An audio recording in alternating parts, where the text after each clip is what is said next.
ಶುಭೋದಯ, ನಮಸ್ಕಾರ, welcome to Yoyo Kannada. ಬನ್ನೀಗ ನೋಡೋಣ ಈ ದಿನದ ಪ್ರಮುಖ 5 ಬ್ರೇಕಿಂಗ್ ನ್ಯೂಸ್ಗಳು.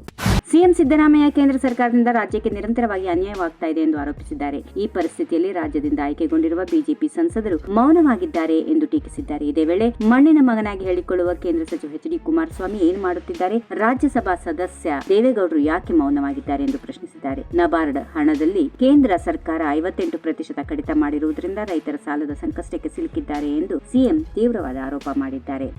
ನನಗೆ ಪಕ್ಷದ ರಾಜ್ಯಾಧ್ಯಕ್ಷನಾಗಲು ಅಥವಾ ಮುಖ್ಯಮಂತ್ರಿಯಾಗಲು ಯಾವುದೇ ಆಸೆ ಇಲ್ಲ, ಹೀಗೆಂದು ವಿಜಯಪುರ ನಗರ ಶಾಸಕ ಬಸನಗೌಡ ಪಾಟೀಲ್ ಯತ್ನಾಳ್ ಹೇಳಿದ್ದಾರೆ. ಪಕ್ಷಕ್ಕೆ ಒಳ್ಳೆಯದಾಗಬೇಕೆಂದೇ ವಕ್ಫ್ ವಿರುದ್ಧ ಹೋರಾಟ ಮಾಡುತ್ತೇವೆ, ಆದರೆ ಪಕ್ಷದ ಹಿರಿಯರು ನಮ್ಮ ವಿರುದ್ಧ ಕ್ರಮ ತೆಗೆದುಕೊಳ್ಳಲು ಮುಂದಾದರೆ ತೆಗೆದುಕೊಳ್ಳಲು ಅವರಿಗೆ ಅಧಿಕಾರ ಇದೆ. ಹೈಕಮಾಂಡ್ ನಮ್ಮ ಇಡೀ ಗುಂಪಿಗೆ ಕರೆದ್ರೆ ಮಾತ್ರವೇ ದೆಹಲಿಗೆ ಹೋಗುತ್ತೇನೆ, ನಿನ್ನನ್ನು ಪ್ರಧಾನಮಂತ್ರಿ ಮಾಡುತ್ತೇನೆ ಎಂದರೂ ನಾನು ಹೋಗುವುದಿಲ್ಲ ಎಂದಿದ್ದಾರೆ.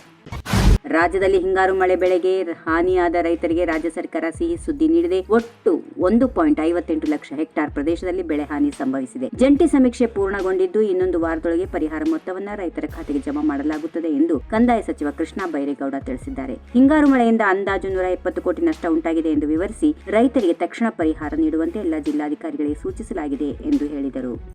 ಸಿದ್ದರಾಮಯ್ಯ ಅವರು 5 ವರ್ಷ ಅಧಿಕಾರದಲ್ಲಿ ಇರುತ್ತಾರೋ ಇಲ್ಲವೋ ಗೊತ್ತಿಲ್ಲ ಎಂದು ಸಿಎಂ ಆಪ್ತ ಬಿಆರ್ ಪಾಟೀಲ್ ಹೊಸ ಬಾಂಬ್ ಸಿಡಿಸಿದ್ದಾರೆ. ಹುಬ್ಬಳ್ಳಿಯಲ್ಲಿ ಮಾತನಾಡಿದ ಅವರು, ಸಿಎಂ 5 ವರ್ಷ ಇರಬೇಕು ಅಂತ ಬಯಸುತ್ತೇವೆ, ಆದ್ರೆ ಹೈಕಮಾಂಡ್ ಏನ್ ನಿರ್ಧಾರ ಮಾಡುತ್ತೆ ಗೊತ್ತಿಲ್ಲ. ಹೈಕಮಾಂಡ್ ಬೇರೆ ನಿರ್ಧಾರ ತೆಗೆದುಕೊಂಡ್ರೆ ನಾವೇನು ಮಾಡೋದಕ್ಕೆ ಆಗುತ್ತೆ. ಹೈಕಮಾಂಡ್ ಸಿದ್ದರಾಮಯ್ಯ ಅವರಿಗೆ ಇನ್ನೊಂದು ದೊಡ್ಡ ಜವಾಬ್ದಾರಿ ನೀಡಬಹುದು ಎಂದು ಹೇಳಿದ್ದಾರೆ.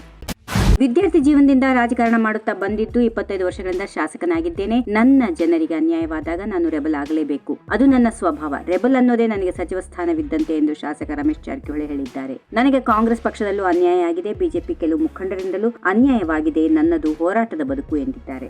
ಈ ವಿಡಿಯೋ ನಿಮಗೆ ಇಷ್ಟವಾದಲ್ಲಿ ಲೈಕ್ ಮಾಡಿ, ಶೇರ್ ಮಾಡಿ, ಸಬ್ಸ್ಕ್ರೈಬ್ ಮಾಡಿ.